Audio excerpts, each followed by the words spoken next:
Isang ama ang natuklasan na ang kanyang anak na babae, biktima ng pang-aabuso at malupit na pag-aalaga, ay ginugol ang kanyang buhay sa katahimikan bilang isang paraan ng kaligtasan. Ngunit nang matutunan niya ang katotohanan, sa likod ng mga tinatawag na medikal na paggamot, determinado siyang ilantad ang pang-aabuso. Kahit na magdusa siya, ano ang mangyayari kapag ang pagmamahal at pagpapagaling ay kailangang muling likhain? Ang marangyang itim na sasakyan ay marahang pumasok sa naglalakihang bakal na tarangkahan ng mansyon ng mga De Villa sa Dasmariñas Village. Bago pa man ito tuluyang huminto sa harap ng engranding pinto, bumukas na ang pinto sa likuran. Bumaba si Ramon de Villa, ang kanyang mukha ay nagpapakita ng pagod mula sa isang linggong biyahe sa negosyo sa Singapore. Ngunit meron ding pananabik na sa wakas ay makauwi na. "Welcome home, Sir Ramon," bati ng gwardiya habang tinutulungan ng driver na ibaba ang kanyang mga bagahe. Tumango lamang si Ramon, ang kanyang mga mata ay nakatuon na sa malaking pinto na yari sa nara. Inaasahan niyang bubukas ito anumang sandali at sasalubungin siya ng matamis na ngiti ng kanyang asawang si Isabela at ng yakap ng kanyang pinakamamahal na anak, si Leah.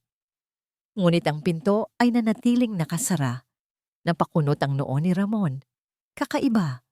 Karaniwan, alam na ng mga kasambahay ang oras ng kanyang pagdating.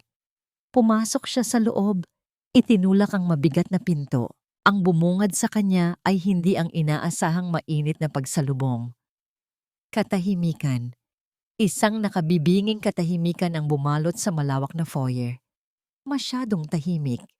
Ang tanging maririnig ay ang mahinang ugong ng aircon at ang maritmo na tunog ng pendulum ng luma nilang grandfather clock sa gilid.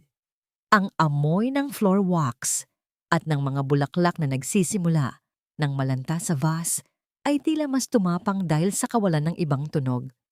"Isabela? Leah?" Tawag niya. Ang boses niya ay tila nilamon ng kalawakan ng sarili niyang pamamahay. Walang sumagot. Nagsimulang kumalat ang isang hindi maipaliwanag na kaba sa kanyang dibdib. Naglakad siya patungo sa sala. Maayos ang lahat, ngunit walang tao. Sa kusina, ganoon din. Nasaan ang lahat? At noon niya narinig. Hindi ito isang malakas na sigaw. Isa itong pigil na hikbi. Isang mahinang ungol ng isang taong nasasaktan. At nagmula ito sa itaas, sa direksyon ng silid ni Leah. Nawala ang lahat ng pagod sa katawan ni Ramon. Napalitan ito ng adrenaline. Hindi na siya nag-isip pa. Halos liparin niya ang engranding hagdanan, 2 baitang sa bawat hakbang. Bawat tibok ng kanyang puso ay isang malakas na kabog sa kanyang dibdib. "Leah!" Binuksan niya ng malakas ang pinto ng kwarto ng anak at ang tanawing bumungad sa kanya ay nagpatigil sa kanyang paghinga. Sa gitna ng silid, sa ibabaw ng mamahaling alpombra, naroon si Leah. Ang kanyang maliit na katawan ay namimilipit, ang mukha ay basang-basa ng luha. Ang mga kamay niya ay pilit na itinataboy ang taong nakadagan sa kanya. Si Isabela. Hawak ni Isabela ang magkabilang braso ng bata upang hindi ito makapalag. Sa isa niyang kamay, may hawak siyang isang maliit na bote ng gamot at pilit niyang ipinapatak ang laman nito sa tainga ng umiiyak na si Leah. "Sandali lang, anak. Para rin sa'yo to." Mahinahon ngunit mariing sabi ni Isabela. Hindi pa napapansin ang pagdating ni Ramon. Anong ginagawa mo?" Ang boses ni Ramon ay naging isang pabulong na sigaw, puno ng gulat at hindi paniniwala. Sa isang iglap, nabitawan ni Isabela ang lahat. Gulat siyang napalingon. Ang kanyang mga mata ay nanlaki. "Ramon! Mahal!" Mabilis niyang sabi.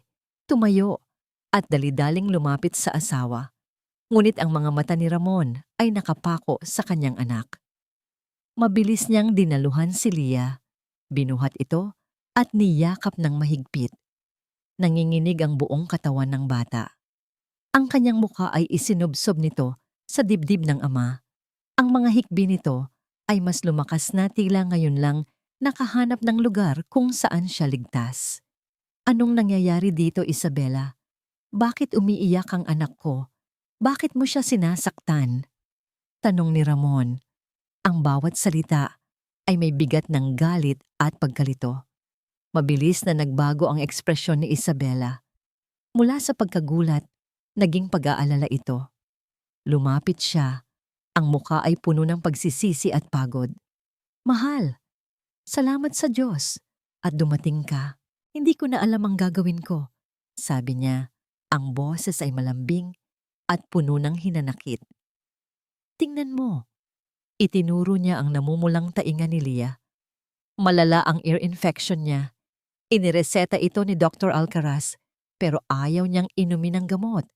Kaya sinabi ng doktor na ipatak na lang.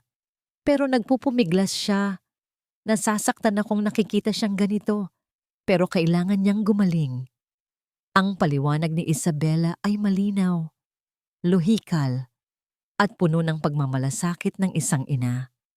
Tiningnan ni Ramon ang tainga ni Lia. Namumula nga ito at tila bahagyang namamaga. Ang galit sa kanyang dibdib ay unti-unting napalitan ng pag-aalala at pagkakasala. Isang linggo siyang wala. Isang linggo niyang ipinagkatiwala ang lahat kay Isabela. Ilang araw na siyang ganito, mahinang tanong ni Ramon, habang hinahaplos ang buhok nang nanginginig pa ring si Lia. 3 araw na, mahal. 3 araw ko na siyang pinipilit uminom ng gamot. Ngayong araw lang ako sumuko at tumawag ulit kay Dr. Alcaraz para sa eardrops. Nahihirapan ako, Ramon, lalo na't hindi niya tayo marinig para maipaliwanag sa kanya ng maayos. Ang huling pangungusap na yon ay tila isang punyal na bumaon sa puso ni Ramon. Ang kapansanan ni Lia, ang kahinaan nito, ang pagkukulang niya bilang isang ama. Niyakap niya ng mas mahigpit ang anak. Si Lia, sa kanyang mga bisig, ay tumigil na sa pag-iyak ngunit patuloy pa rin sa paghikbi. Dahan-dahan nitong itinaas ang kanyang ulo at tumingin sa kanya. Ang mga mata ni Lia ay puno pa rin ng luha, ngunit sa likod ng mga luhang iyon, nakita ni Ramon ang isang bagay na nagpakilabot sa kanya. Hindi lang ito sakit, hindi lang ito lungkot, mayroong takot. Isang malalim na takot. At ang takot na yon ay nakadirekta, hindi sa sakit na nararamdaman niya, kundi sa babaeng nakatayo sa likuran niya, ang kanyang madrasta. Tumingin si Ramon kay Isabela. Ang kanyang asawa ay nakatingin sa kanila. Ang mukha ay isang perpektong maskara ng pag-aalala at pagmamahal. Ngunit sa isang saglit, sa likod ng mga matang yon, may nakita si Ramon na ibang bagay. Isang kislap na malamig at panandalian bago ito muling natabunan ng kunwaring pag-aalala. Inabot ni Isabela ang kanyang kamay para haplusin si Lia. Ngunit bahagyang umurong ang bata sa yakap ni Ramon. Hayaan mo na muna siya, mahal. Pagod lang siya, sabi ni Ramon. Ang boses ay mas kalmado na, ngunit may isang maliit na bahagi sa kanyang isipan ang sumisigaw. May mali. Mayroong mali. Hinaplos niya ang likod ng kanyang anak, habang ang kanyang mga mata ay hindi maalis sa kanyang asawa. Gusto niyang maniwala. Para sa kapayapaan ng kanilang pamilya, para sa kinabukasang pinapangarap niya, kailangan niyang maniwala. Ngunit habang yakap niya ang nanginginig na katawan ni Lia, hindi niya mapigilan ang pag-usbong ng isang damdamin sa kaibuturan ng kanyang puso. Isang hindi mapangalanang pagdududa. Matapos ang halos 1 oras na pagpapatulog kay Lia, maingat na isinara ni Ramon ang pinto ng silid nito. Bumaba siya sa hagdanan na tila bapasan niya ang buong mundo. Ang eksenang naabutan niya kanina ay paulit-ulit na naglalaro sa kanyang isipan. Ang pagpupumiglas ni Lia, ang mga luha nito, ang takot sa mga mata. Ngunit kasabay nito ay ang mga salita ni Isabela. Malala ang ear infection niya. Para rin sa'yo to. Nahihirapan ako, Ramon. Alin ang totoo? Ang nakita ng kanyang mga mata o ang narinig ng kanyang mga tainga? Pagdating niya sa sala, Naabutan niya si Isabela na kausap ang isang lalaking pamilyar sa kanya, si Dr. Edwin Alcaraz, ang matagal na nilang family doctor. Nakaupo ito ng komportable sa isa sa kanilang mga sofa. Ang kanyang itim na leather na maleta ay nasa kanyang paanan. Ang kanyang presensya ay nagbigay ng biglaang kapanatagan kay Ramon. Si Dr. Alcaraz ay isang taong pinagkakatiwalaan niya. "Ramon, mabutit nandito ka na." Bati ng doktor. Tumatayo para kamayan siya. Ang kanyang boses ay kalmado at professional. Medyo nag-alala si Isabela sa kondisyon ni Lia. "Edwin," tugon ni Ramon. Ang boses ay pagod. Ano bang talaga ang nangyayari? Kakarating ko lang at hindi niya matapos ang sasabihin. "Maupo ka, Ramon," sabi ni Dr. Alcaraz. Tiningnan ko na si Lia habang natutulog siya. It's a severe case of otitis media, isang impeksyon sa gitnang bahagi ng tainga. Madalas itong mangyari sa mga bata, lalo na sa kondisyon ni Lia. Dahil sa kanyang congenital hearing loss, mas sensitibo ang kanyang mga tainga sa mga impeksyon. Ang bawat salitang binitawan ng doktor ay tila isang patak ng malamig na tubig na pumapatay sa nagbabagang pagdududa sa dibdib ni Ramon. Lahat ng sinabi ni Isabela ay kinumpirma ng isang eksperto. "Ganoon ba?" Mahinang sabi ni Ramon. Nagpatuloy si Dr. Alcaraz at ngayon, ang tingin niya ay may halong banayad na pagsisiyasat. "Isinulat ko na ang reseta para sa mas malakas na antibiotic. Pero ang mahalaga, Ramon, ay ang regular na paglilinis at pagpapatak ng eardrops. Mabilis lumala ang mga ganitong kaso kapag napabayaan. Mabuti na lang at naging mapagmatyag si Isabela. Kanina pa siya tawag ng tawag sa akin, puno ng pag-aalala." Ang mga salitang yon, bagamat professional, ay tumama kay Ramon na parang isang banayad na sampal. Kapag napabayaan, mabuti na lang at naging mapagmatyag si Isabela. Siya ang wala. Siya ang nagpabaya. Ang pagdududa niya kanina ay tila naging isang katawa-tawang akusasyon na nagmula sa isang amang wala namang alam. "Gagawin ko ang lahat," mabilis na sabi ni Ramon. "I know you will," ngiti ng doktor. "Sige, aalis na ako. Tawagan niyo lang ako kung may problema." At Isabela, baling niya sa babae, "You did a good job. Huwag kang mag-alala." Nang maihatid nila ang doktor sa pinto, ang katahimikan sa pagitan nilang mag-asawa ay mas mabigat pa kaysa kanina. Si Ramon, na ngayon ay lubog sa kumunoy ng pagkakasala, ang unang bumasag dito. "Patawarin mo ako, Isabela," sabi niya, hindi makatingin ng diretsyo. Hindi ko dapat pinagdudahan ang ginagawa mo." Lumapit si Isabela at marahang hinawakan ng kanyang braso. "Naiintindihan ko, mahal. Pagod ka lang sa biyahe at nabigla ka sa nakita mo. Kahit ako, nasasaktan tuwing nakikita kong nasasaktan si Lia." Ang haplos at ang mga salita nito ay ang matamis na lason na dahan-dahang kumalat sa kanyang sistema. Pinapakalma ang bawat hibla ng kanyang pag-aalinlangan. Nang gabing iyon, sa hapagkainan, tila bumalik sa normal ang lahat. Nagluto si Isabela ng paboritong pagkain ni Ramon. Ngunit ang normalidad ay isang manipis na tela lamang na nagtatakip sa tensyon. Si Lia ay nakaupo sa kanyang karaniwang pwesto, ngunit hindi niya ginagalaw ang kanyang pagkain. Nakayuko lang ito, naglalaro sa kanyang mga daliri sa ilalim ng mesa. "Kumain ka na, anak," sabi ni Isabela sa malambing na boses, sinusubuan ng bata. Ngunit umiling lang si Lia at marahang itinulak ang kutsara. "Hayaan mo na muna siya," sabi ni Ramon. Bumuntong hininga si Isabela, isang buntong hiningang puno ng pagod at pagkabigo. "3 araw na siyang ganito, Ramon. Kung hindi ko papipilitin, hindi talaga siya kakain.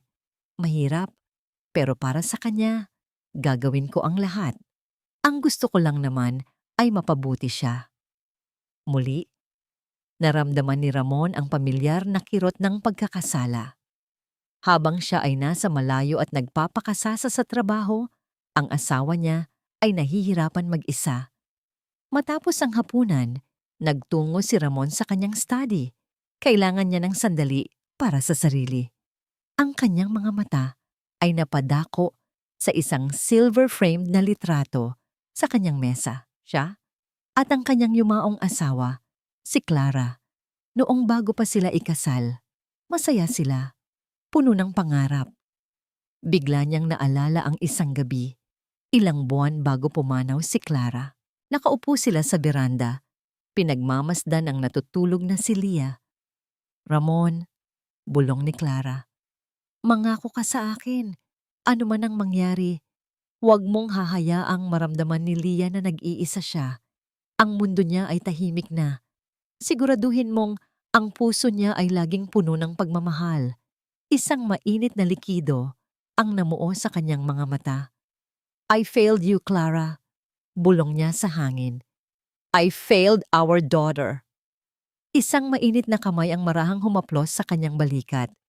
Si Isabella, may dalang isang baso ng brandy. Alam kong iniisip mo siya, mahinang sabi ni Isabella. At alam kong iniisip mo na nagkukulang ka kay Leah. Pero hindi totoo yan, Ramon. You are a good father. Masyado mo lang dinidibdib ang lahat. Inabot niya ang baso. Hayaan mo akong alagaan ka. Hayaan mo akong alagaan si Leah. Buo na ulit tayo, mahal. Isang pamilya. Umupo si Isabella sa likuran niya at marahang minasahe ang kanyang mga balikat. Ang kanyang mga daliri ay may kasanayang pinapakalma ang bawat naninigas na kalamnan sa kanyang batok. Sa bawat haplos, sa bawat salitang malambing, nararamdaman ni Ramon na ang bigat na kanyang pasan ay unti-unting gumagaan. Ibinigay niya ang kanyang tiwala. Ibinigay niya ang kontrol. Nang maramdaman ni Isabella na si Ramon ay ganap nang nasa kanyang mga palad, huminto siya sa pagmamasahe. Ang kanyang boses ay naging isang pabulong na puno ng misteryo at pananabik.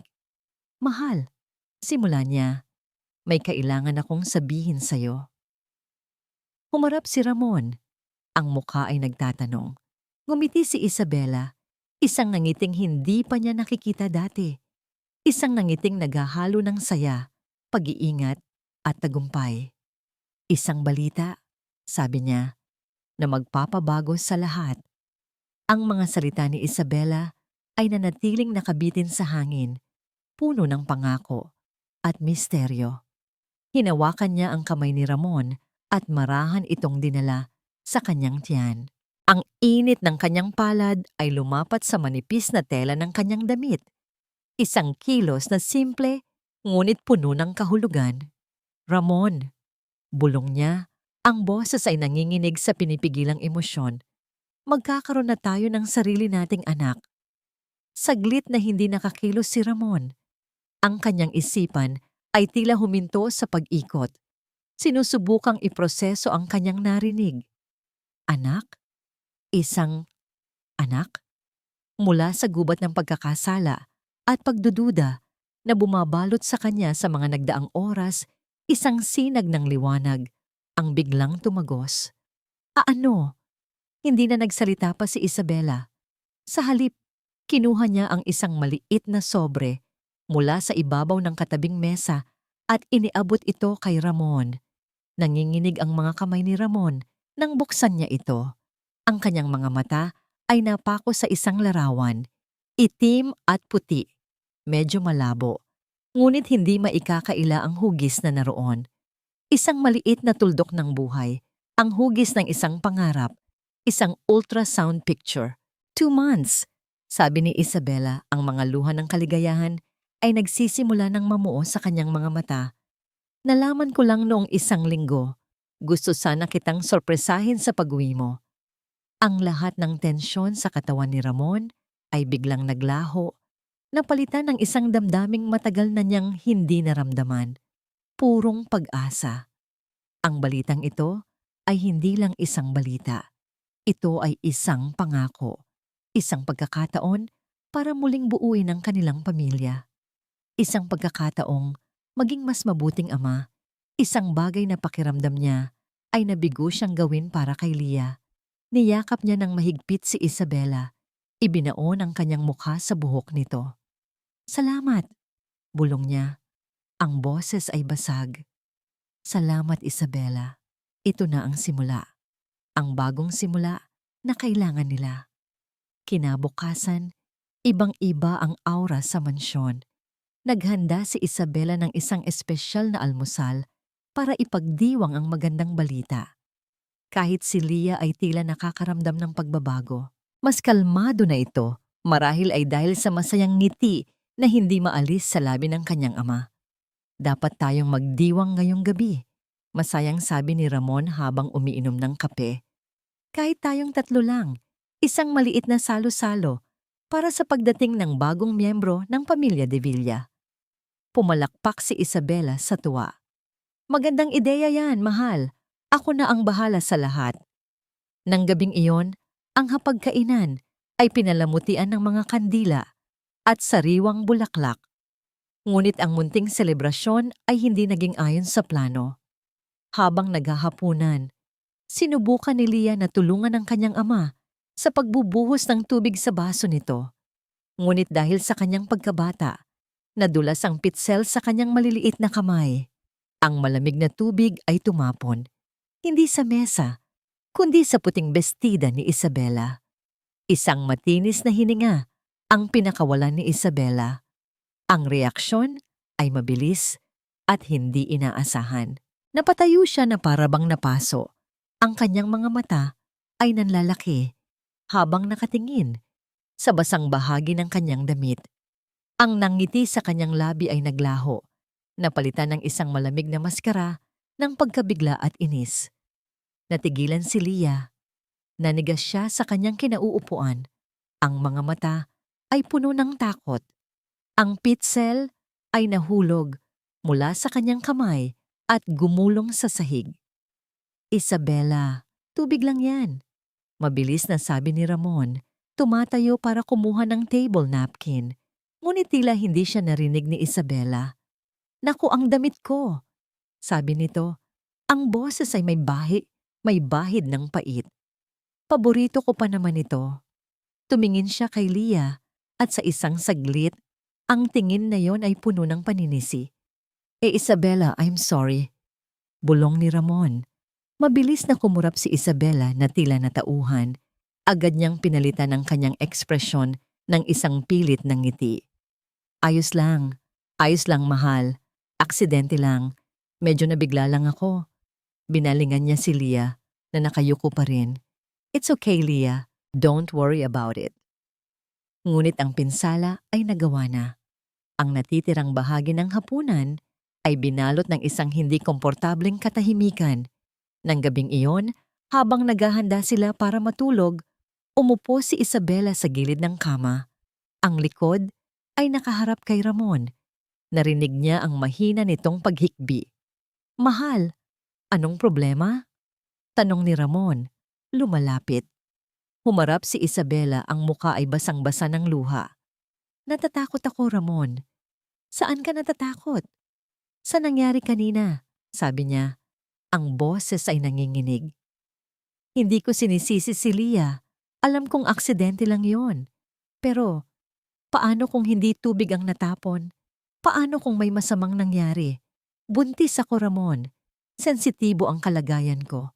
Ang stress, ang biglaang pagkagulat. Hindi ito maganda para sa baby. Ang mga salita ni Isabela ay tila mga binhi ng lason na dahan-dahang itinatanim sa isipan ni Ramon. Ang pag-asang naramdaman niya kaninang umaga ay unti-unting nababahiran ng pag-aalala. Kailangan nating maging mas maingat, sabi ni Ramon. Umiling si Isabela. Hindi lang yon, mahal. Si Leah, kailangan niya ng atensyon na baka hindi ko na maibigay kapag lumaki na ang tiyan ko. Kailangan niya ng mga eksperto. Isang lugar kung saan ligtas siya at kung saan matututukan talaga ang mga pangangailangan niya. Tumayo siya at may kinuha mula sa kanyang drawer. Isang makintab na brochure. Iniabot niya ito kay Ramon. Sa pabalat ay may larawan ng mga batang masayang naglalaro sa isang hardin. Ang pangalan sa itaas ay nakasulat sa eleganteng letra, St. Martin's Special Education Center. a home for exceptional children. Tiningnan ko na tunoon pa. Mahinang sabi ni Isabela. Ito ang pinakamagandang institusyon sa buong bansa. Hindi ito isang ampunan, Ramon. Isa itong paaralan, isang tahanan, isang lugar kung saan matututo siyang mabuhay ng mag-isa, kung saan magiging ligtas siya. Tiningnan ni Ramon ang brochure, pagkatapos ay tumingin siya kay Isabela. Nakita niya ang sinseridad at pag-aalala sa mga mata nito. Ngunit sa likod noon, mayroong isang bagay na hindi niya matukoy, isang determinasyon na halos nakakatakot. Hindi ko alam, Isabela. Ang ihiwalay siya sa atin. Hindi ito paghihiwalay. Mabilis na putol ni Isabela. Hinahawakan ang kanyang mga kamay. Ito ay pagmamahal. Ito ang pinakamagandang bagay na maibibigay natin sa kanya. At para na rin sa kaligtasan ng magiging kapatid niya. Ang huling pangungusap ay ang pinakamabigat. Inilagay siya nito sa isang sitwasyon kung saan ang pagtanggi ay mangangahulugan ng pagiging makasarili, ng paglalagay sa panganib sa kanilang hindi pa isinisilang na anak. Wala nang sinabi pa si Ramon. Kinuha niya ang brochure at naglakad palabas ng kanilang silid. Dahan-dahan, binuksan niya ang pinto ng kwarto ni Lia. Ang kanyang anak ay mahimbing na natutulog. Ang mukha ay payapa sa ilalim ng sinag ng ilaw mula sa labas. Mukha itong isang anghel. Isang anghel na walang kamalay-malay sa mundong ginagalawan. Umupo si Ramon sa gilid ng kama. Pinagmasdan ang marahan na pagtaas at pagbaba ng dibdib ng anak. Ang kanyang mga daliri ay marahang humaplos sa malambot nitong pisngi. Ang bigat ng desisyon ay tila dumadagan sa kanyang mga balikat. Tiningnan niya ang natutulog na mukha ni Lia. Pagkatapos ay ibinaba niya ang kanyang tingin sa makintab na brochure sa kanyang kamay. Isang papel na nangangako ng kaligtasan at kinabukasan. Ngunit kapalit ay ang pagkawala ng kanyang anak sa kanyang tabi. Ang pag-asang naramdaman niya kanina ay tuluyan ng naglaho, napalitan ng isang malalim at nakakapasong pagkalito. Ang bawat salita ni Isabela ay tila isang tinik na bumaon ng malalim sa kanyang puso, lalo na ang huli, para na rin sa kaligtasan ng magiging kapatid niya. Isang pangungusap na tila inilagay ang kanyang dalawang anak sa magkabilang dulo ng isang balanse, at siya, ang ama, ang pilit na pinapipili kung sino ang mas matimbang. Pinagmasdan niya ang payapang mukha ni Lia. Siya ang buhay na alaala ni Clara. Siya ang kanyang unang pangako. Paano niya ito tatalikuran para sa isang pangakong hindi pa man nagsisimula? Ngunit sa kabilang banda, paano niya isususugal ang kaligtasan ng isang bagong buhay, isang biyaya na muling nagbigay sa kanya ng pag-asa, dahil lamang sa isang pag-aalinlangang hindi niya mapangalanan? Habang nakatingin sa kanyang natutulog na anghel, isang tanong ang umalingaw-ngaw sa kanyang isipan, isang tanong na walang kasamang sagot, isang tanong na tila unti-unting dumudurog sa kanyang kaluluwa. Para ba talaga ito sa kapakanan mo, anak? O isa itong sakripisyo na hinihiling ng isang kinabukasang hindi ka nakasama? Lumipas ang mga sumunod na araw na may balot ng isang pilit na normalidad. Ang mansyon, na dating paraiso sa paningin ni Ramon, ay unti-unting nagkaroon ng mga anino sa mga sulok nito.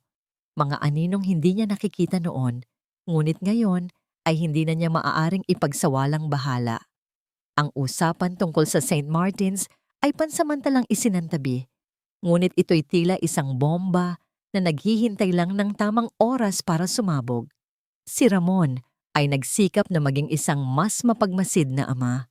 Sinubukan niyang ibalik ang dating sigla ng kanilang tahanan, ngunit para siyang lumalangoy laban sa isang hindi nakikitang agos. At ang agos na yon ay si Isabela. Isang hapon, habang nagmemeryenda sila sa hardin, inilabas ni Ramon ang paboritong pagkain ni Lia, isang maliit na mangkok ng strawberry na may gatas. Ito ang kanilang bonding food mula pa noong nabubuhay si Clara. Nang makita ito ni Lia, isang maliit na kislap ng saya ang sumilay sa kanyang mga mata. Isang kislap na matagal nang hindi nakikita ni Ramon. Para sa aking prinsesa, nakangiting sabi ni Ramon, inilalapit ang mangkok sa anak. Ngunit bago pa man ito maabot ni Leah, isang kamay ang marahang humarang sa pagitan nila. Kamay ni Isabela. Naku, mahal, wag mo na yan, sabi ni Isabela sa pinakamatamis niyang boses. Masyadong malamig ang gatas at ang asim ng strawberry ay pwedeng makapagpalala ng pamamaga sa tainga niya. Sinabi ni Dr. Alcaraz na iwasan muna ang mga trigger foods. Kinuha ni Isabela ang mangkok at pinalitan ito ng isang platito ng hiniwang mansanas. Ito na lang muna, Leah. Mas mabuti ito para sa'yo. Ang kislap sa mga mata ni Leah ay namatay na, kasing bilis ng pagsindi nito. Yumuko siya at kumuha ng himokwa ng isang piraso ng mansanas, ngunit hindi niya ito isinubo. Pinaglaruan lamang niya ito sa kanyang mga daliri. Nasaksihan ni Ramon ang lahat. Ang pag-ako ni Isabela sa papel ng nag-aalalang ina ay perpekto, ngunit ang epekto nito sa kanyang anak ay tila isang dahan-dahang pagpatay sa kaluluwa nito. Hindi lang iyon. Sa mga sumunod na araw, nagsimula siyang makapansin ng mga maliliit na bagay.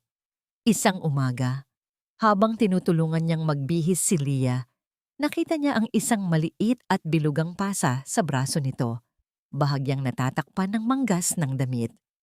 Anak, saan galing yan? Tanong niya. Marang hinahawakan ng braso ng bata.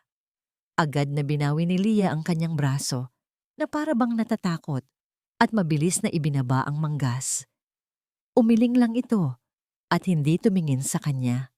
Sinubukan ni Ramon na isipin na marahil ay nadapa lang ito o naipit kung saan. Ngunit ang paraan ng pagtago ni Leah sa pasa ay nagsasabi ng ibang kwento.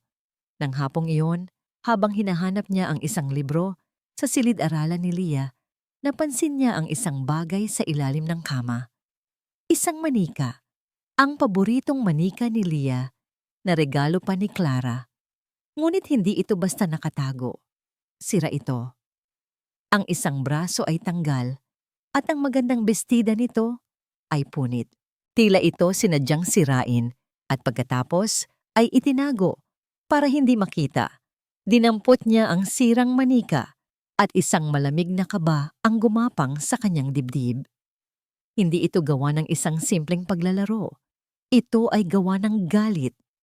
Ang mga maliliit na insidenteng ito ay tila mga piraso ng isang palaisipan na ayaw buuin ng isip ni Ramon. Ngunit ang huling piraso ay dumating isang maaliwalas na umaga nang hindi niya inaasahan. Nasa balkonahe siya ng kanilang silid, nagbabasa ng dyaryo nang marinig niya ang boses ni Isabela mula sa hardin sa ibaba. Hindi niya ito makita, ngunit malinaw ang boses nito. Kausap nito sa telepono si Dr. Alcaraz. Noong una, ang boses ni Isabela ay ang karaniwang boses na ginagamit niya, malambing at mahinahon. Ngunit habang tumatagal ang usapan, nag-iba ang tono nito. Nawala ang lambing, napalitan ng lamig at pag-uutos. Hindi, Edwin. Hindi mo naiintindihan. Mariing sabi ni Isabela. Ang boses ay mababa, ngunit puno ng awtoridad. Wala na tayong oras. Kailangan nating bilisan ang proseso. Ayokong magkaroon ng anumang aberya. May sinabi ang doktor sa kabilang linya. Wala akong pakialam sa mga complications. Sagot ni Isabela, ang bawat salita ay matatalas. Trabaho mong siguraduhin na magiging maayos ang lahat. Ginawa mo na ito dati, gawin mo ulit. Siguraduhin mong walang makakaalam, lalo na si Ramon. Ang batang yan, ang hadlang sa lahat. Intindihin mo yan. Natigilan si Ramon. Ang batang yan ang hadlang sa lahat. Ang mga salitang yon ay umalingaw-ngaw sa kanyang tainga na parang isang sentensya. Hindi na niya narinig ang mga sumunod na sinabi. Dahan-dahan siyang umatras mula sa balkonahe. Ang puso niya'y dumadagundong. Nang pumasok si Isabela, sa kanilang silid ilang minuto ang nakalipas. Isang matamis na ngiti na ulit ang nasa labi nito. Mahal, Nandyan ka pala. May gusto ka bang kape? Huminga ng malalim si Ramon. Pinipilit na pakalmahin ang sarili. Sino ang kausap mo? Tanong niya. Sinisikap na gawing kaswal ang kanyang boses. Si Dr. Alcaraz lang, sagot ni Isabela, hindi nagpapahalata. Kinukumusta ko lang ang resulta ng mga bagong test ko para sa baby. Medyo mataas daw ang blood pressure ko, kaya pinag-iingat niya ako. Alam mo na, kailangan nating protektahan ang ating anghel. Ang kasinungalingan ay napakakinis, napakaperpekto. Ngunit alam na ni Ramon. Alam na niya sa kaibuturan ng kanyang puso na may itinatago ito. Ganoon ba, sabi lang niya, mag-iingat ka. Tumalikod si Isabela para ayusin ang mga bulaklak sa florera. At sa pagtalikod niya, nasalamin siya sa malaking salamin ng kanilang aparador. Hindi niya alam na nakatingin si Ramon. Hindi niya alam na sa isang saglit, bago niya muling maibalik ang maskara ng pag-aalala, nakita ni Ramon ang isang bagay sa refleksyon. Isang mabilis, panandaliang ngiti. Hindi ito ngiti ng kaligayahan. Ito ay isang ngiti ng tagumpay. Isang ngiti ng isang taong sigurado na ang lahat ay nangyayari ayon sa kanyang plano. At sa sandaling iyon, ang lahat ng anino sa paraiso ni Ramon ay nagsama-sama. Bumubuo ng isang nakakatakot na larawan ng katotohanan. Ang nangiti ng tagumpay na nakita ni Ramon sa salamin ay tila isang multo na sumusunod sa kanya saan man siya magpunta. Sa hapunan, sa kanyang pag-upo sa opisina, kahit sa kanyang pagtulog, ang imaheng iyon ay bumabalik. Isang paalala na ang paraisong kanyang ginagalawan ay isang entablado lamang. At siya, kasama ang kanyang anak, ay mga tau-tauhan sa isang palabas na hindi niya isinulat. Upang takasan ang bigat na bumabalot sa kanyang isipan, nagtungo si Ramon sa isang lugar na matagal na niyang hindi binibisita, ang Silid Aklatan. Ito ang paboritong lugar ni Clara sa buong bahay. Dito, ang bawat libro, ang bawat miwebles ay may bakas ng alaala ng kanyang yumaong asawa. Kailangan niya ng kapayapaan. Kailangan niyang maramdaman ang presensya ni Clara. Kahit sa sandaling panahon lang. Sa isang sulok ng Silid-Aklatan, sa ilalim ng isang lumang painting, naroon ang isang baul na yari sa kahoy. Ang kahon ng alaala ni Clara. Dito niya itinago ang mga pinakamahahalagang bagay sa buhay niya. Dahan-dahang binuksan ito ni Ramon. Ang amoy ng lumang papel at pinatuyong bulaklak ay sumalubong sa kanya. Isang amoy na nagbalik sa kanya sa mga panahong mas simple at mas masaya.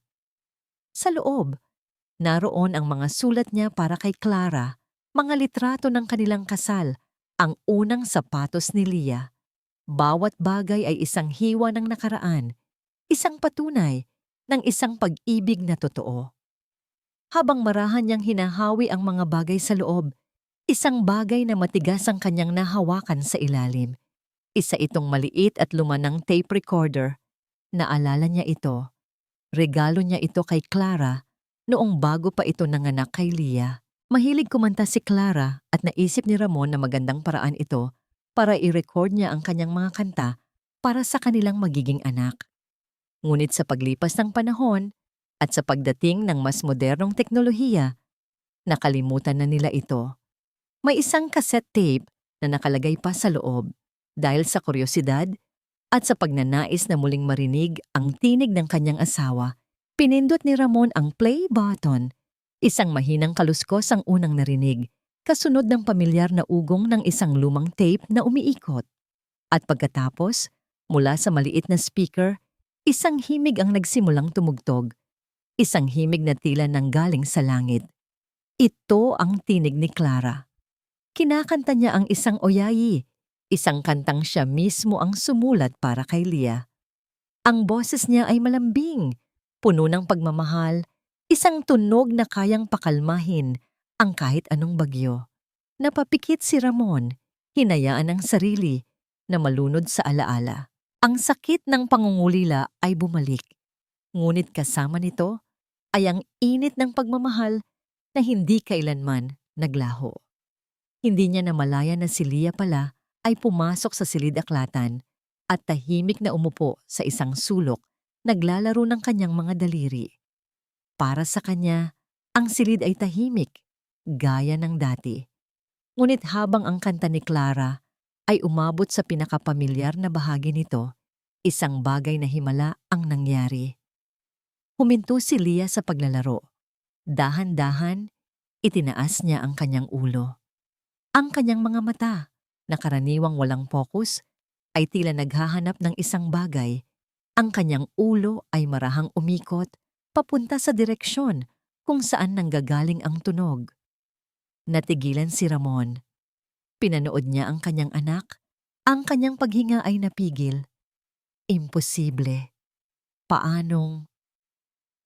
Ang kanta ay nagpatuloy.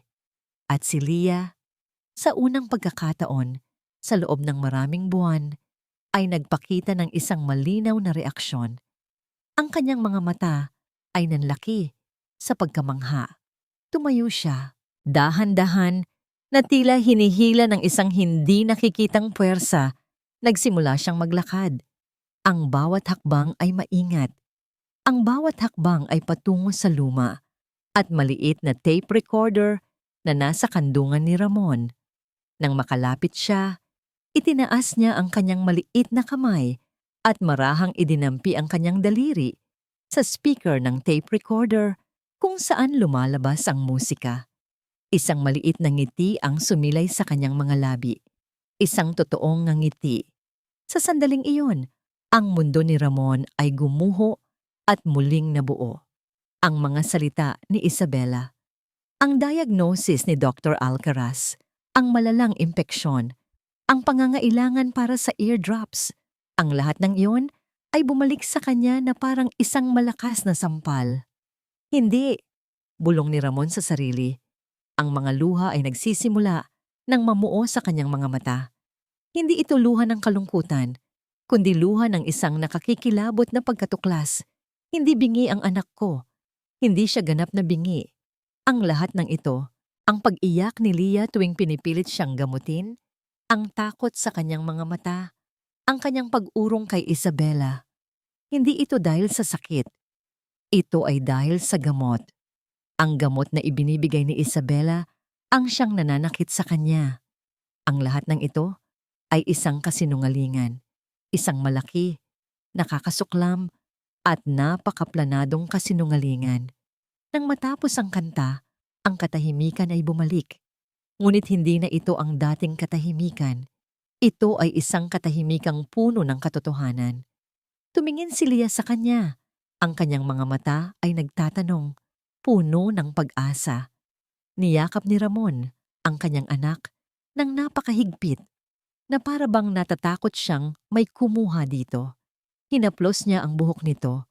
Ang kanyang puso ay pinaghalong galit at pasasalamat. Galit sa taong nanloko sa kanya at pasasalamat sa tinig mula sa nakaraan na siyang nagligtas sa kanila. Pinakawalan niya si Leah at tiningnan ang tape recorder na nasa kanyang mga kamay.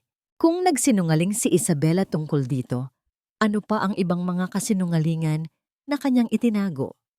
Ang kanta ni Clara ay nasa simula lang ng tape. Mayroon pang mahabang bahagi na hindi pa niya napapakinggan. Isang desisyon ang nabuo sa kanyang isipan. Isang desisyon na magpapabago sa lahat.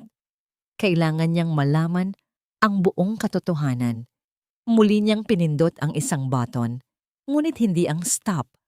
Pinindot niya ang rewind, dinig ang mabilis na pag-ikot ng tape pabalik sa simula. Ipapatugtog niya ito mula sa umpisa hanggang sa dulo.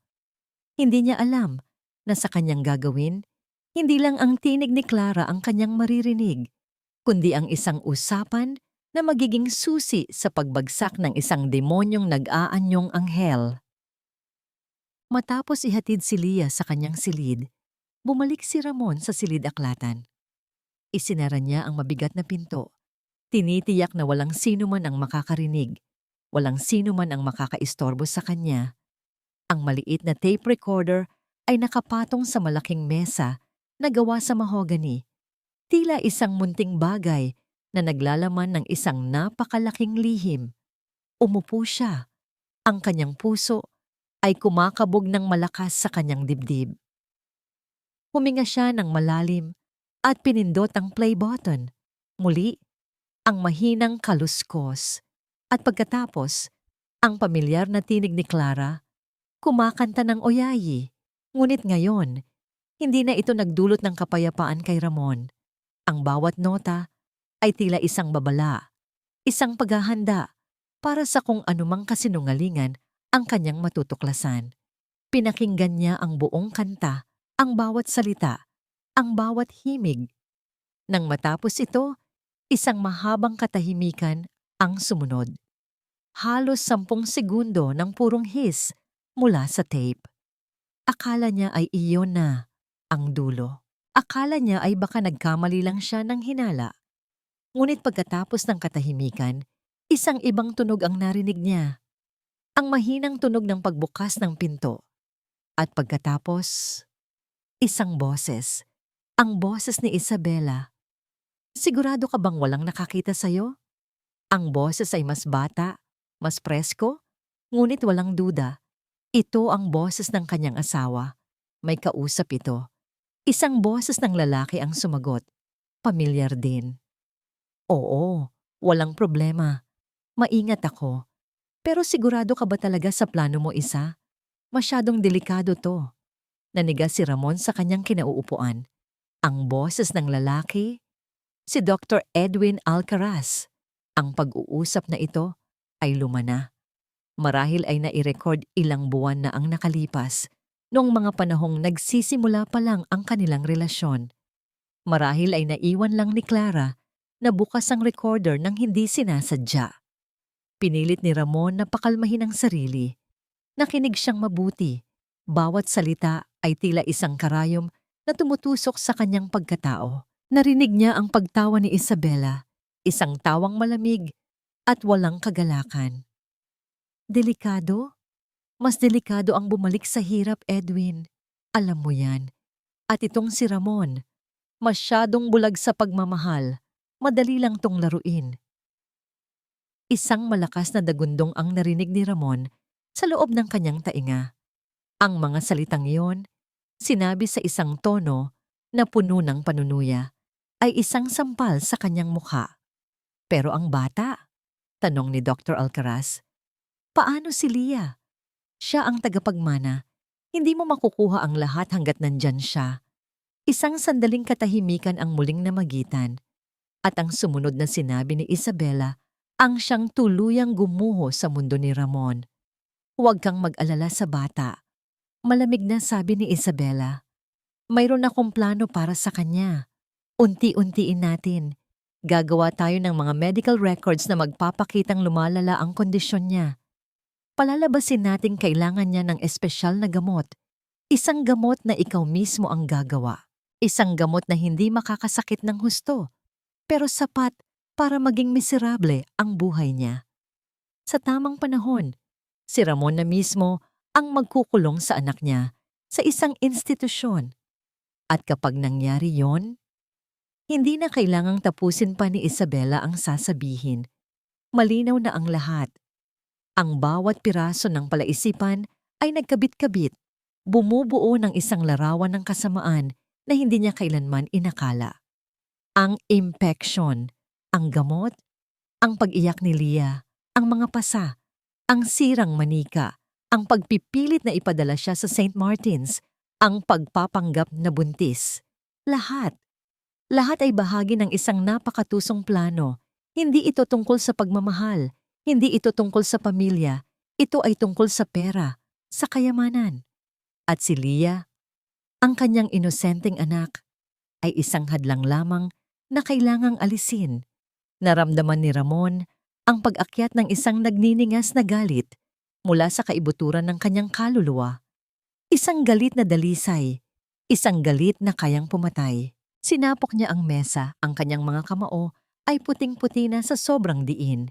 Ang tape recorder ay tumalsik at bumagsak sa sahig, ngunit hindi niya ito pinansin. Ang boses ni Isabela ay patuloy pa ring umaalingaw-ngaw sa kanyang isipan. Ang batang iyan, ang hadlang sa lahat. Ngayon ay naiintindihan na niya. Ang pag-uusap nila sa telepono kanina, hindi ito tungkol sa pagbubuntis. Ito ay tungkol sa pagpapatuloy ng kanilang masamang balak. Tumayo si Ramon. Ang kanyang katawan ay nanginginig sa pinaghalong galit at sakit. Sa isang iglap, gusto niyang sugurin si Isabela. Gusto niyang isigaw sa mukha nito ang lahat ng kanyang nalaman. Gusto niyang makita itong magdusa, ngunit isang imahe ang pumasok sa kanyang isipan, ang takot sa mga mata ni Lia. Kung gagawa siya ng eskandalo ngayon, si Lia ang lalong masasaktan. Si Isabela ay tuso. Gagamitin niya ang lahat para baliktarin ang sitwasyon, para palabasin na si Ramon ang nawawala sa sarili. Hindi. Kailangan niya ng mas matibay na ebidensya. Kailangan niya ng isang bagay na hindi maitatanggi. Kailangan niyang hulihin ito sa akto. Lumakad siya patungo sa bintana. Pinagmamasdan ang dilim sa labas. Ang kanyang mukha, na kanina lang ay puno ng kalituhan, ay nagbago. Ang sakit ay napalitan ng determinasyon. Ang kahinaan ay napalitan ng isang bakal na kapasyahan. Ang Ramon na bulag sa pagmamahal ay patay na. Ang ipinanganak mula sa mga abo ng kasinungalingan ay isang ama. Isang ama na handang gawin ang lahat para protektahan ang kanyang anak. Kinuha niya ang kanyang telepono. Hinanap niya ang isang numero sa kanyang lumang contact list. Isang numerong matagal na niyang hindi tinatawagan, ngunit hindi niya kailanman binura. Ang numero ng taong pinakatiwalaan niya noon bago pa dumating si Isabela. Pinindot niya ang call button. Nagring ito ng 2 beses bago may sumagot. Isang magaspang, ngunit pamilyar na boses ang narinig niya sa kabilang linya. Sir Ramon, matagal na po tayong hindi nag-usap. Huminga ng malalim si Ramon. Ang kanyang boses ay kalmado, ngunit may bigat ng bakal. Mang Jose, sabi niya, kailangan ko ang tulong mo. Kinabukasan, ang araw ay sumikat, na tila walang nagbago.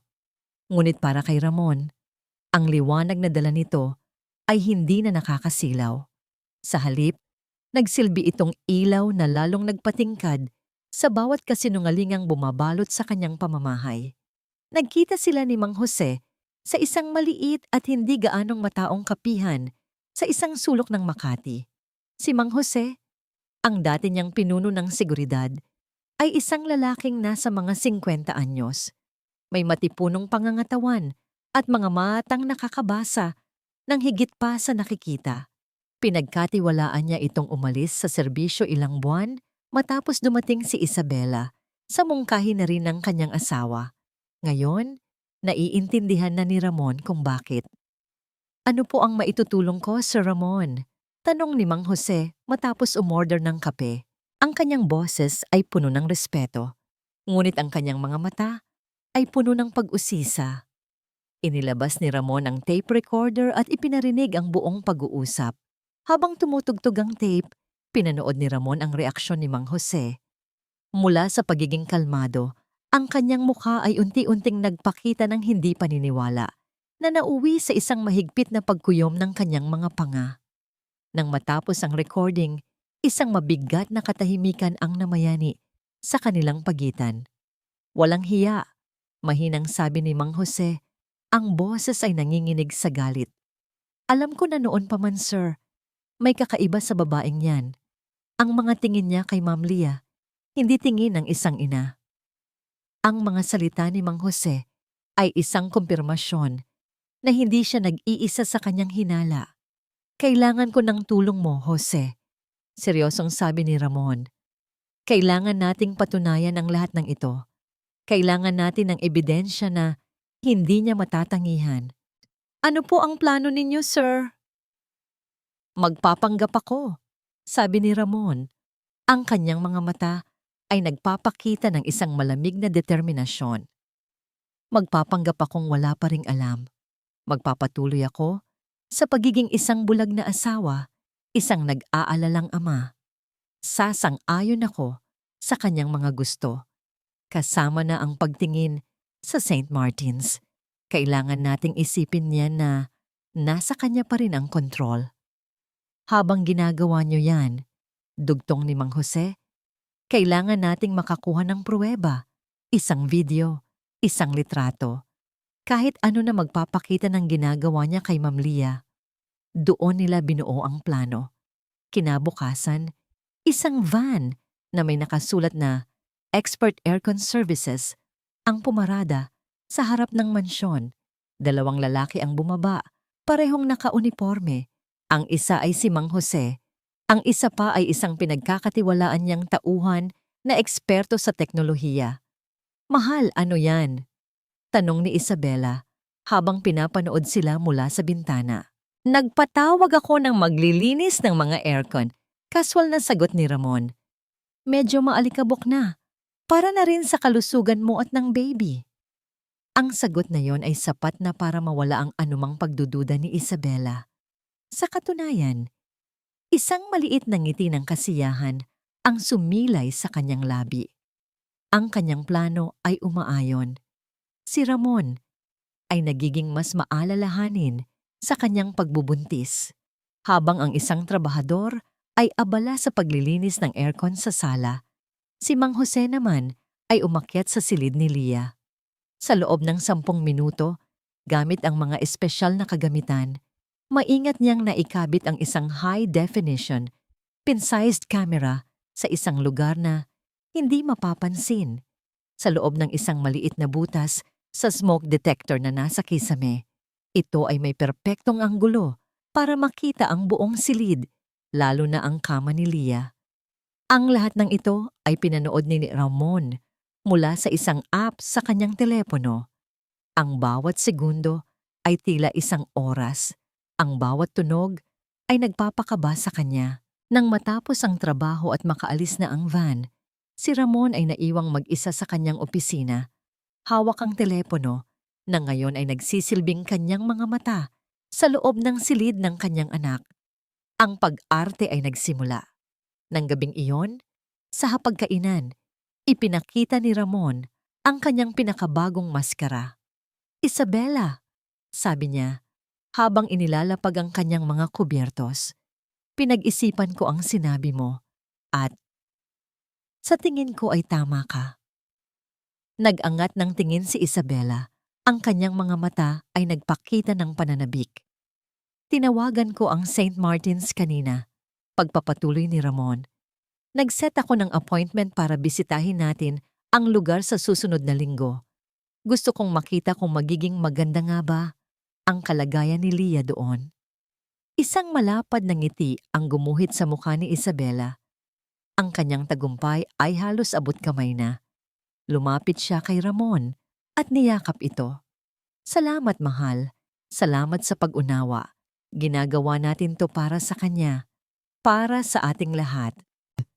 Habang yakap siya ni Isabela, ang pakiramdam ng kanyang mga braso sa likod ni Ramon ay hindi na nagdulot ng kapanatagan. Sa halip, ito'y tila isang mahigpit na pagkapit ng isang ahas. Ngunit pinanatili ni Ramon ang kanyang kalmadong ekspresyon. Ngumiti siya pabalikin, isang masangiting hindi umabot sa kanyang mga mata. Sa ilalim ng mesa, ang kanyang isang kamay ay mahigpit na nakahawak sa kanyang telepono. Ang screen ay nagpapakita ng live feed mula sa camera. Isang tahimik at walang lamang silid. Alam niyang malapit nang kumilos si Isabela. Ngayong nakuha na niya ang gusto niya, wala nang dahilan para magdahan-dahan pa ito. Poprotektahan niya ang kanyang anak, kahit na mga hulugan pa ito ng pagtitiis sa yakap ng demonyo. Mula sa kanyang bulsa, naramdaman niya ang pag-vibrate ng kanyang telepono. Isang text message mula kay Mang Jose. Binuksan niya ito nang hindi nagpapahalata. Ang mensahe ay maikli, ngunit mabigat. Nakaset na ang lahat, sir. Hinihintay na lang natin siyang kumilos. 2 gabi ang lumipas. Para kay Ramon, ang bawat oras ay isang pagsubok sa kanyang pagtitimpi. Sa umaga, siya ang mapagmahal na asawa, ang sang-ayong ama. Ngunit sa gabi, Kapag ang buong bahay ay tahimik na, siya ay nagiging isang bantay, nakatutok sa screen ng kanyang telepono, ang kanyang puso ay handa sa anumang sandali. Nakatanggap siya ng impormasyon mula sa isang pribadong investigador na inupahan ni Mang Jose. Si Isabela ay may kaduda-dudang nakaraan. Dati itong nurse na natanggal sa trabaho dahil sa pagnanakaw ng gamot. Si Dr. Alcaraz, siya ang doktor na nagtakip sa kaso noon. Ang lahat ng impormasyon ay nagpatibay sa kanyang nalalaman. Ang dalawa ay matagal nang magkasabwat. Sa ikatlong gabi, ang paghihintay ay natapos. Nasa study si Ramon, nagkukunwaring abala sa mga papeles. Si Mang Jose naman ay nasa loob ng isang van na nakaparada sa isang madilim na bahagi ng kalsada. Ilang metro ang layo mula sa mansyon at pareho silang nakatutok sa iisang live feed. Bandang 10:00 ng gabi, nakita nila sa screen ang pagbukas ng pinto ng silid ni Lia. Pumasok si Isabela. Dahan-dahan, na parang isang anino. Tiningnan muna niya ang paligid bago isinara ang pinto nang walang tunog. Huminga ng malalim si Ramon. Ang kanyang mga kamay ay nagsimulang mamasa sa pawis. Ito na. Lumapit si Isabela sa kama. Ang munting katawan ni Lia ay mahimbing na natutulog, walang kamalay-malay sa panganib na papalapit. Umupo si Isabela sa gilid ng kama at pinagmasdan ang bata. Sa view ng camera, kitang-kita ang ekspresyon sa mukha ni Isabela. Wala na ang maskara ng pag-aalala. Ang naroon ay isang malamig. Halos walang emosyon na tingin. Isang tingin ng pagkasuklam. Kaunting tiis na lang, bata ka. Bulong ni Isabela na dinig sa sensitibong mikropono na kasama ng kamera. Malapit ka nang mawala sa landas ko. Mula sa bulsa ng kanyang roba, may kinuha si Isabela. Isang maliit na bote na walang anumang etiketa. Ang laman nito ay isang likidong medyo malapot at may bahagyang kulay. Inalis niya ang takip nito at kahit sa video, tila naamoy ni Ramon ang isang masangsang at kemikal na singaw. Ito na ang gamot na nakita niya noon. Ngunit ngayon, alam na niya, hindi ito gamot. Ito ay lason. Dahan-dahan, itinaas ni Isabela ang bote. Maingat, na para bang isang seremonya, ikiniling niya ito. Isang patak ng likido ang namuo sa dulo ng bote, handa nang bumagsak diretso sa taingan ng natutulog na si Lia. Sa study, hindi na nakatiis si Ramon. Napatayo siya. Ang upuan ay lumikha ng malakas na kalabog. Ang kanyang bawat himaymay ay sumisigaw na patakbuhin siya, na iligtas ang kanyang anak. Ngunit bago pa man niya mahawakan ang pinto, isang boses ang pumigil sa kanya mula sa earpiece na suot niya. "Sir, huwag!" mariing bulong ni Mang Jose.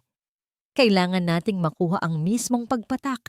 Kailangan nating makita na pumasok ang likido. Ito ang magiging pinakamatibay na ebidensya." Bawat segundo ay tila isang walang hanggang pagdurusa para kay Ramon.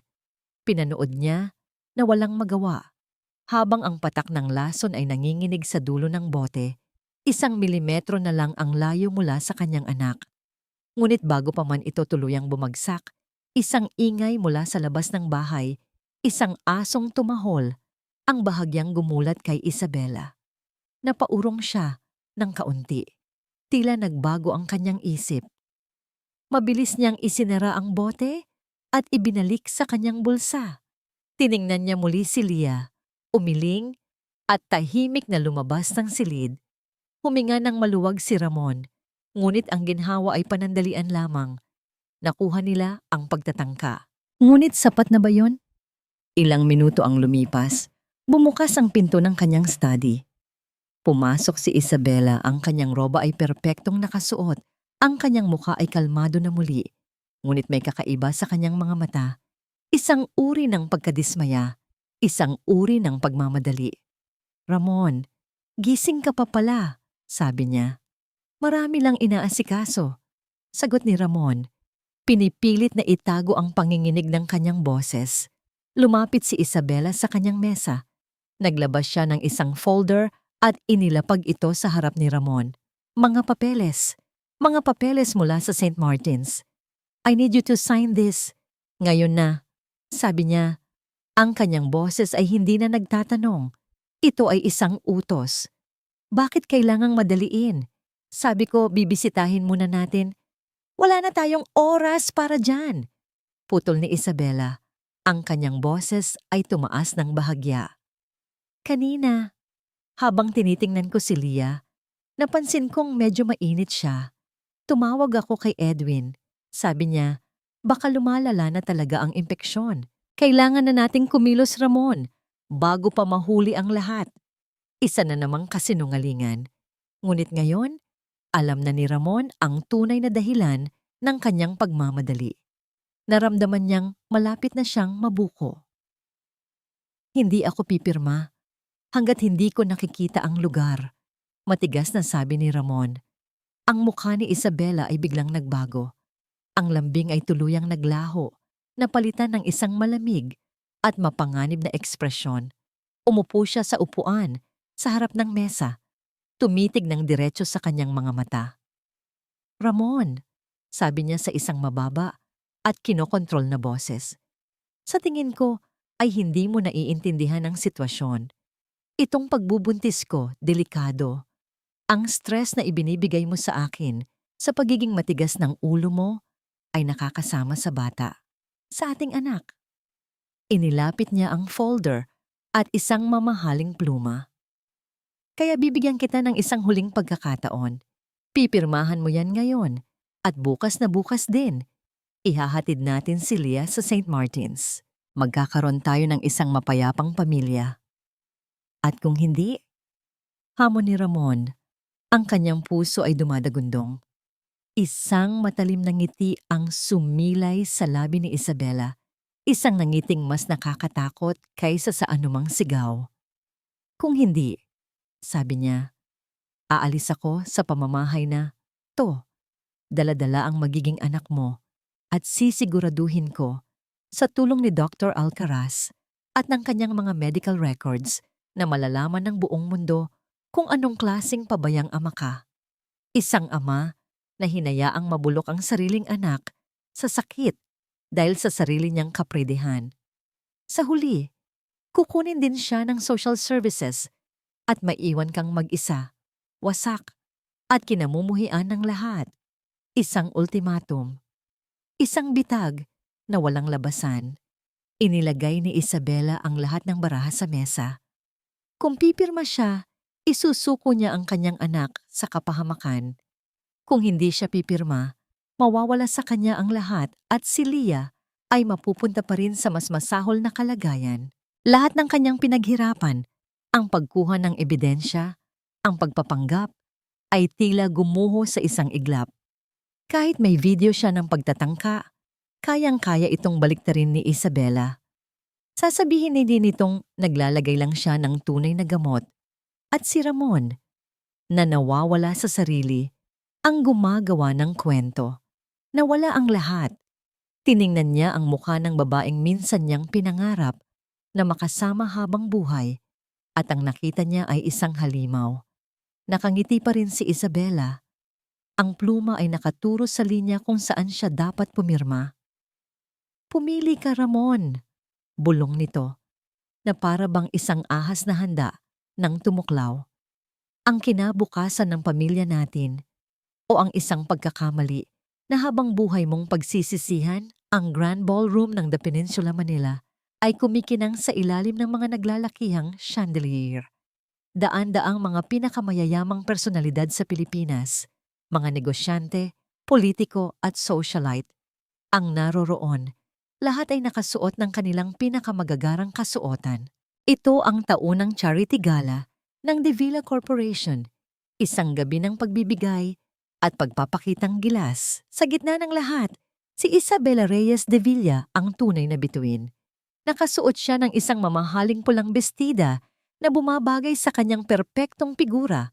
Ang kanyang leeg ay pinalamutian ng mga diamante. Bawat ngiti niya ay kaakit-akit. Bawat tawa niya ay musika sa tainga. Walang sino man ang makapagsasabi na sa likod ng perpektong imahe na yon ay nagtatago ang isang demonyo. You're so lucky, Ramon. Your wife is not just beautiful, she's an angel, sabi ng isang senador. Tinatapik ang balikat ni Ramon. Ngumiti lang si Ramon, isang ngangiting hindi umabot sa kanyang mga mata. I know, sagot niya. Pagkatapos ng ultimatum ni Isabela noong gabi, pumayag si Ramon. Pumirma siya sa mga papeles, ngunit humiling siya ng isang kondisyon. Gagawin nila ang lahat pagkatapos ng charity gala, ang pinakamahalagang gabi para sa kumpanya. Pumayag si Isabela, kampante na nasa kanyang mga kamay na ang tagumpay. Ang hindi niya alam, ang 2 araw na palugit na yon ay ginamit ni Ramon at Mang Jose para ihanda ang kanilang huling alas. Nang tawagin si Isabela sa entablado upang magbigay ng kanyang talumpati bilang may bahay ng chairman, ang lahat ay pumalakpak. Lumakad siya ng may kumpiyansa. Bawat hakbang ay puno ng grasya. Kinuha niya ang mikropono. Magandang gabi sa inyong lahat. Simula niya, ang kanyang boses ay malambing at puno ng sinseridad. Sa gabing ito, nagtitipon tayo hindi lamang para sa ating mga sarili, kundi para sa mga batang nangangailangan. Bilang isang ina at bilang isang magiging ina, marahan niyang hinaplos ang kanyang tiyan, isang kilos na nagdulot ng mga mula sa mga manonood. Alam ko kung gaano kahalaga ang isang ligtas at mapagmahal na tahanan. Si Ramon, na nanonood mula sa kanyang mesa, ay naramdaman ang pag-akyat ng apdo sa kanyang lalamunan. Ang pagpapanggap ni Isabela ay perpekto, isang obra maestra ng panlilinlang. Nagpatuloy si Isabela sa kanyang talumpati. Nagsasalita tungkol sa pag-ibig, pamilya, at sakripisyo. Habang nagsasalita siya, isang waiter ang lumapit kay Ramon at bumulong. Tumango si Ramon. Ito na ang hudyat. Nang matapos ang talumpati ni Isabela, ang palakpakan ay halos maggiba ang buong ballroom. Bumaba siya ng entablado at sinalubong siya ng yakap ni Ramon. You were amazing, mahal, bulong ni Ramon. Of course, ngiti ni Isabela. Pagkatapos ng ilang sandali, si Ramon naman ang tinawag sa entablado para sa kanyang pangwakas na pananalita. Kinuha niya ang mikropono. Ang kanyang mga kamay ay hindi nanginginig. Ang kanyang boses ay kalmado. Maraming salamat sa inyong lahat sa pagdalo ngayong gabi, simula niya. Lahat ng inyong donasyon ay makakatulong sa libu-libong bata. Ngunit ngayong gabi, nais kong ibahagi sa inyo ang isang kwento. Isang kwento tungkol sa isang partikular na bata. Anging lahat ay nakikinig. Si Isabela na nasa unahang mesa ay nakangiti. Iniisip na ito ay bahagi ng isang madamdaming speech. Ang batang ito ay may espesyal na kondisyon. Pagpapatuloy ni Ramon, ang mundo niya ay tahimik. Ngunit ang kanyang puso ay puno ng pagmamahal. Ngunit ang kahinaan niyang ito ay ginamit laban sa kanya. Ginawa siyang biktima ng kasakiman at panlilinlang. Nagsimulang magbulungan ng mga tao. Ang ngiti ni Isabela ay bahagyang naglaho, napalitan ng pagkalito. Sinasabi nila, to see is to believe, sabi ni Ramon. Tumingin siya sa technical booth sa likuran, kung saan naghihintay si Mang Jose. Tumango siya. Mayroon pa akong isang bagay na nais ibahagi sa inyo. Biglang namatay ang mga ilaw sa entablado. Ang lahat ng atensyon ay napunta sa 3 malalaking screen sa likod ng stage na kanina pa nagpapakita ng logo ng kumpanya. At sa mga screen na yon, isang video ang nagsimulang mag-play. Ang video ay malinaw. Kitang-kita ang silid ng isang bata. Kitang-kita ang isang babae na dahan-dahang pumasok. Kitang-kita si Isabela. Isang kolektibong paghinga ng gulat ang narinig sa buong ballroom. Pinanood nila na hindi makapaniwala. Habang si Isabela ay umupo sa kama, bumulong ng masasakit na salita at naglabas ng isang boteng walang etiketa. Ang kamera ay naka-zoom in ng husto. Kitang-kita ang pagpatak ng isang likido mula sa bote at ang pagpigil niya sa huling sandali. Ang katahimikan sa loob ng ballroom ay nakabibingi.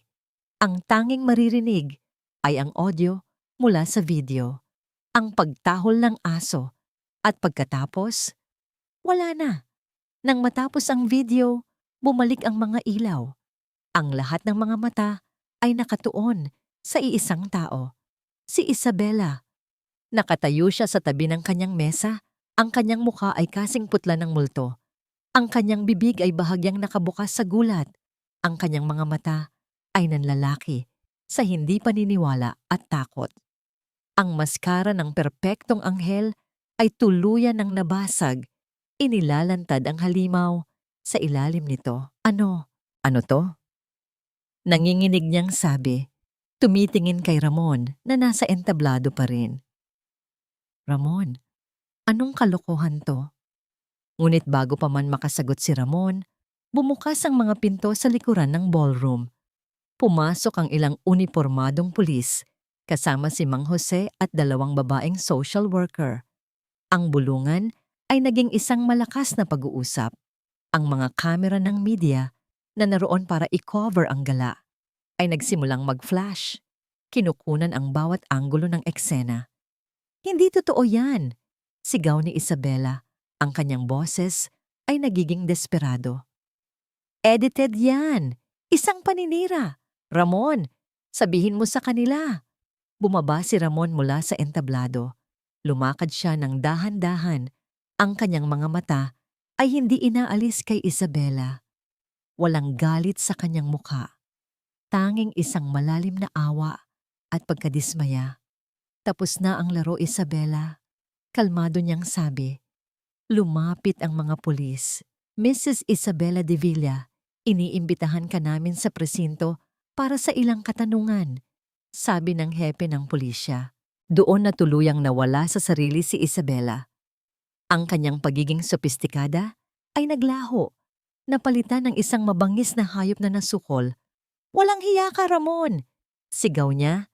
Sinusubukang sugurin si Ramon, ngunit pinigilan siya ng mga pulis. Pinaniwala mo, ako hayop ka. At pagkatapos, ginamit niya ang kanyang huling baraha. Ang kasinungalingang sa tingin niya ay magliligtas sa kanya. Hinawakan niya ang kanyang tiyan. Hindi niyo pwedeng gawin to sa akin. Humagulhol siya. Buntis ako. Anak mo to, Ramon. Maawa ka sa anak mo. Ngunit handa na si Ramon. Sumenya siya sa isa sa mga social worker. Lumapit ito. May dalang isang folder. Ang babaeng ito ay hindi buntis. Malinaw na sabi ni Ramon. Sapat na para marinig ng lahat. Si Dr. Edwin Alcaraz, ang kanyang kasabwat, ay nasa kustodya na ng pulisya. At umamin na siya sa lahat. Mula sa pagpeke ng medical records hanggang sa planong unti-unting lasunin ng aking anak para makuha ang kanyang mana. Ang bawat salita ni Ramon ay isang pako na ibinabaon sa kabaong ni Isabela. Wala nang natirang kasinungalingan. Wala nang matatakbuhan. Ang buong alta sosyedad, ang mundong pinilit niyang pasukin, ay naging mga saksi sa kanyang pagbagsak. Habang kinakaladkad siya ng mga pulis palabas, ang kanyang mga sigaw at pagmumura ay umalingaw-ngaw sa buong ballroom. Si Ramon ay nanatiling nakatayo, pinapanood ang babaeng minsan niyang minahal, ang babaeng sumira sa kanyang tiwala at halos sumira sa buhay ng kanyang anak. Nang mawala na si Isabela sa paningin, isang nakabibinging katahimikan ang muling bumalot sa lugar. At pagkatapos, dahan-dahan, isang tao ang pumalakpak, sinundan pa ng isa at isa pa, hanggang sa ang buong ballroom ay napuno ng palakpakan. Hindi ito palakpak ng paghanga sa isang event. Ito ay palakpak ng suporta para sa isang amang ipinaglaban ng kanyang anak. Ngunit hindi iyon narinig ni Ramon. Ang tanging nasa isip niya ay ang kanyang anak na ligtas nang naghihintay sa kanya sa bahay, sa pangangalaga ng isang pinagkakatiwalaang kamag-anak. Tapos na ang gabi ng katotohanan. Ngayon, sisimulan naman na niya ang umaga ng paghilom. Ang mga sumunod na araw ay isang unos. Ang iskandalo ng mga De Villa ay nasa lahat ng pahayagan, sa bawat news program sa telebisyon at sa bawat sulok ng social media. Ang madrastang demonyo, milyonaryong krimen, pag-ibig, pera at lason, Ito ang mga headline na sumalubong kay Ramon tuwing umaga. Sa payo ng kanyang mga abogado, umamin si Dr. Alcaraz sa lahat ng kanyang kasalanan kapalit ng mas magaan na sentensya. Ang kanyang testimonya, kasama ang video evidence at ang tape recording, ay nagsilbing huling mga pako sa kabaong ng kaso laban kay Isabela. Ang kanyang pagpapanggap bilang biktima ay gumuho sa harap ng matibay na ebidensya. Ngunit hindi hinayaan ni Ramon na ang gulo ng media ay makapasok sa mundo nila ni Leah. Isang araw matapos ang gala, iniwan niya ang lahat sa kanyang mga abogado at dinala niya ang kanyang anak palayo. Nagtungo sila sa isang pribadong beach resort sa Batangas na pag-aari ng pamilya. Isang lugar na puno ng masasayang alaala nila ni Clara. Doon, sa harap ng malawak na karagatan, nagsimula ang kanilang paghilom. Hindi nagsasalita si Ramon. Hindi niya pinilit si Leah na magsalita. Natutunan niya sa mga nagdaang linggo na ang pinakamahalagang komunikasyon ay hindi nangangailangan ng salita. Sa halip, hinayaan niya ang kalikasan at ang kanilang presensya na maging wika nila.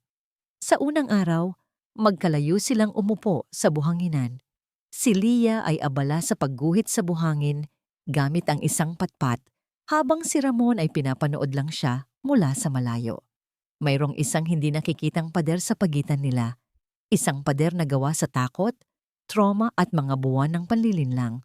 Sa ikalawang araw, habang naglalakad si Ramon sa dalampasigan, sinundan siya ni Leah. Ilang metro ang layo sa pagitan nila, ngunit sumusunod ito. Isang maliit na hakbang, ngunit para kay Ramon, ito ay isang malaking pag-usad. Nang hapong iyon, umupo si Ramon sa buhanginan. Pagkaraan ng ilang minuto, naramdaman niya ang isang munting presensya sa kanyang tabi. Umupo si Leah, hindi nagsasalita, nakatingin lang din sa dagat. Nanatili sila roon hanggang sa lumubog ang araw. Ang katahimikan sa pagitan nila ay hindi na katahimikan ng pagkawalay, kundi katahimikan ng pag-unawa. Sa ikatlong araw, habang nag-aagahan sila sa veranda ng kanilang villa, naganap ang isa pang himala. Mayroong isang maliit na ibon na dumapo sa rehas ng beranda. Agad itong napansin ni Leah. Itinuro niya ito at pagkatapos ay tumingin siya kay Ramon. Sa kanyang mga mata, mayroong isang kislap ng pananabik. Ngumiti si Ramon.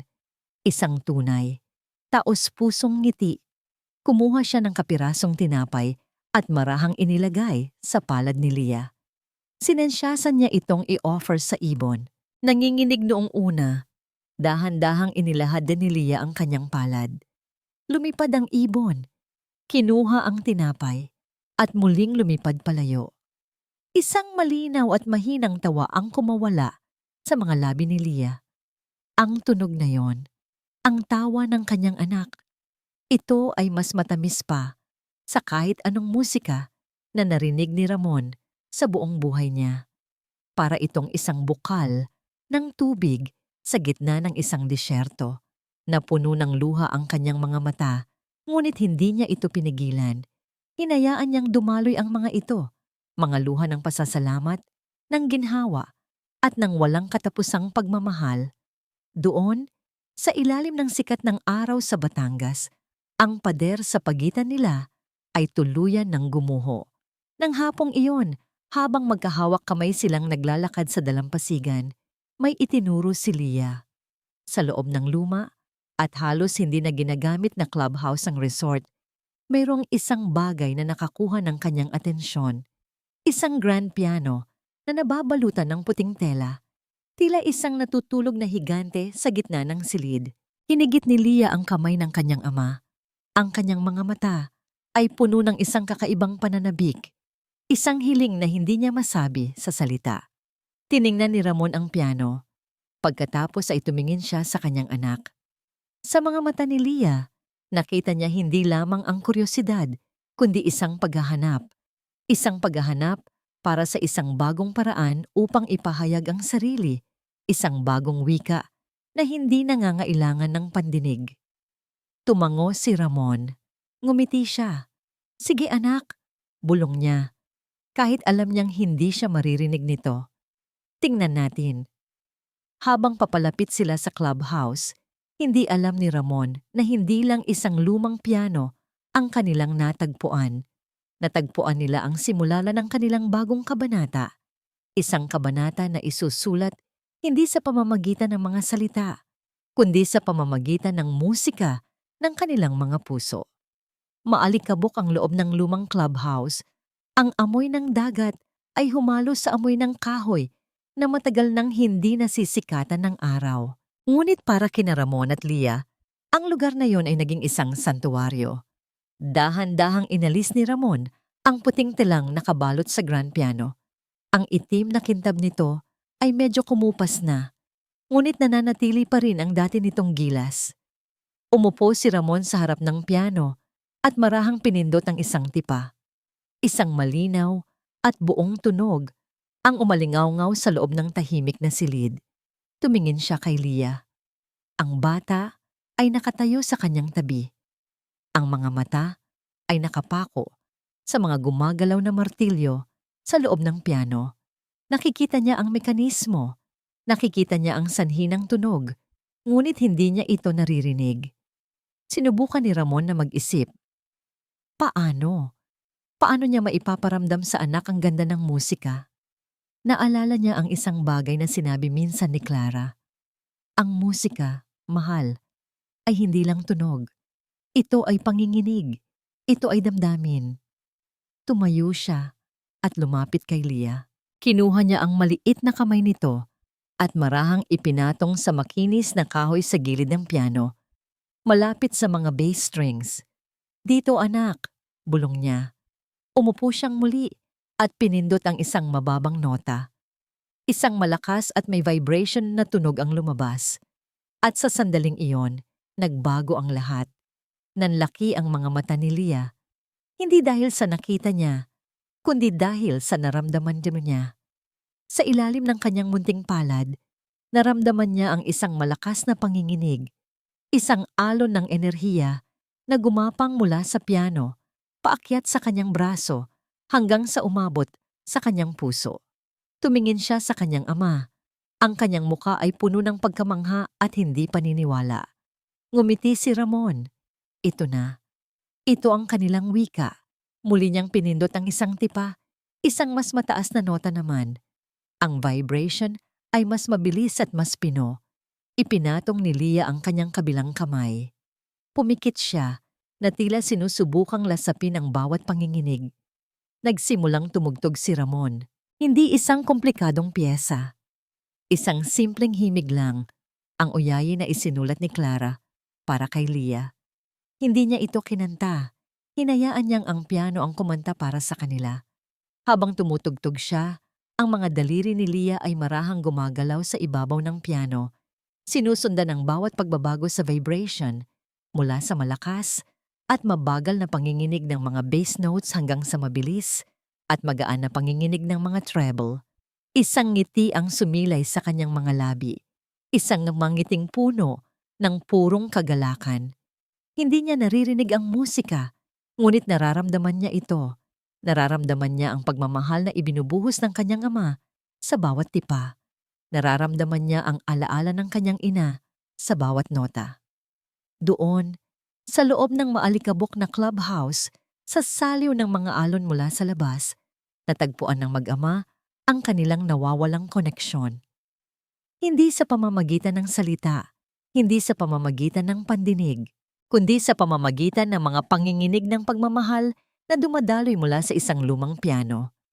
Tumayo si Leah. Lumapit siya sa keyboard at, gamit ang kanyang maliit na hintuturo, pinindot niya ang isang tipa. Ang tunog at vibration ay gumulat sa kanya at mabilis niyang binawi ang kanyang kamay. Ngunit pagkatapos ay tumawa siya. Ginaya siya ni Ramon. Pinindot din niya ang isang tipa. Naging laro nila ito, isang tawanan, isang pag-uusap na walang tinig. Sa mga sumunod na araw, ang clubhouse ang naging kanilang mundo. Tinuruan ni Ramon si Leah kung paano basahin ang musika gamit ang kanyang mga kamay. Ipinakita niya kung paano ang malulungkot na kanta ay may mabagal at mahabang vibrations, habang ang masasayang kanta ay may mabilis at magigiliw na panginginig. Hindi na nila kailangan pang bumalik sa Maynila. Ang kanilang tahanan ay kung nasaan man silang dalawa, kasama ang musika ng kanilang mga puso. Ang mga sugat ng nakaraan ay hindi pa tuluyang naghihilom, ngunit sa bawat araw, sa bawat himig na kanilang nililikha, isang bagong balat ang tumutubo, mas matibay at puno ng pag-asa. Isang hapon, habang magkatabi silang nakaupo sa harap ng piano at pinapanood ang paglubog ng araw, naramdaman ni Ramon ang paghilig ng ulo ni Lia sa kanyang balikat. Hinawakan nito ang kanyang kamay at mahigpit na pinisil. Tiningnan ni Ramon ang kanyang anak. Ang dating takot sa mga mata nito ay napalitan na ng kapayapaan. Ang dating kalungkutan ay napalitan na ng tiwala. Dito, sa katahimikan, nahanap nila ang kanilang pinakamalakas na tinig. Isang tinig na hindi kayang sirain ng anumang kasinungalingan, hindi kayang lunurin ng anumang sakit. Dahil ang tunay na pagmamahal, tulad ng musika, ay hindi kailangang marinig. Kailangan lang itong maramdaman. Ang kwentong ito ay hindi lamang isang paglalakbay patungo sa katarungan, kundi isang patunay ng walang kondisyong sakripisyo ng isang ama para sa kanyang anak. Ang masasamang tao ay ipalaging makakamtan ang kanilang parusa. At ang mabubuti, kahit dumaan sa matinding paghihirap, ay tiyak na gagantimpalaan. Bagaman nawalan si Emilia ng kanyang kakayahan sa pandinig, ang pagmamahal at paggaling na natamo mula sa kanyang ama ay nagbigay sa kanya ng bagong pag-asa at kaligayahan. Naniniwala ba kayo na ang pagmamahal ng isang ama ay kayang maghilom ng lahat ng sugat? Ano ang palagay ninyo tungkol sa tibay ng loob ni Emilia sa kwentong ito? Ibahagi ang inyong mga opinyon sa komento sa ibaba ng video. Laging gusto kong marinig ang inyong mga saloobin. Maraming salamat sa pagsubaybay at huwag kalimutan mag-subscribe para sa mga kwentong puno ng emosyon at halaga.